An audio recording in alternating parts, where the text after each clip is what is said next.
ஒரு தாயினுடைய கண்ணீர் மற்றும் ஜெபம் ஒரு மகனின் வாழ்க்கையை மாற்றுமா? ஆம், அதற்கு சிறந்த உதாரணம் செயின்ட் மோனிகா. கிபி 331ஆம் ஆண்டு வட ஆப்பிரிக்காவினுடைய தகஸ்தேங்கிற பகுதியில பிறந்திருக்காங்க.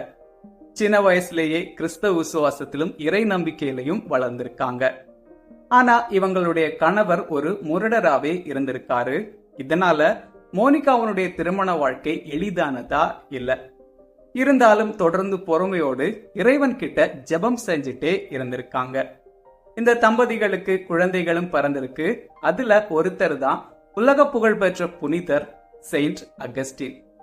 அகஸ்தினார் சின்ன வயசுலயே கிறிஸ்தவ போதனைகளை பெற்றிருக்காரு. ஆனா ஒரு கட்டத்துல இறை நம்பிக்கை இல்லாதவரா வாழ ஆரம்பிச்சிருக்காரு. இதை பார்த்து மோனிகாவினுடைய இதயம் உடைந்து போயிருக்கு. அகஸ்தினார் ரோம் மற்றும் மிலன் நகருக்கு போனப்போ அவரை தேடி போயிருக்காங்க மோனிகா.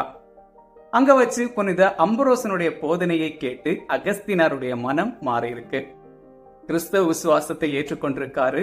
பின்னால மிகப்பெரிய கிறிஸ்தவ இறையியலாளரா மாறியிருக்காரு. ஒரு ஆயராகவும் திருச்சபையின் மிக முக்கிய புனிதராகவும் உயர்ந்திருக்காரு. மோனிகாவினுடைய ஜெபத்தின் பலனா மகனான அகஸ்தின் மனம் மாறியிருக்காரு.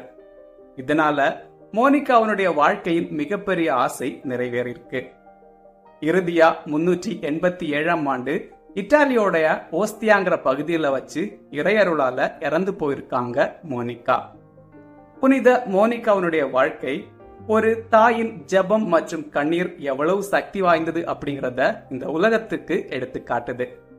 ஆகஸ்ட் 27 செயின்ட் மோனிகா ஃபீஸ்ட் டே.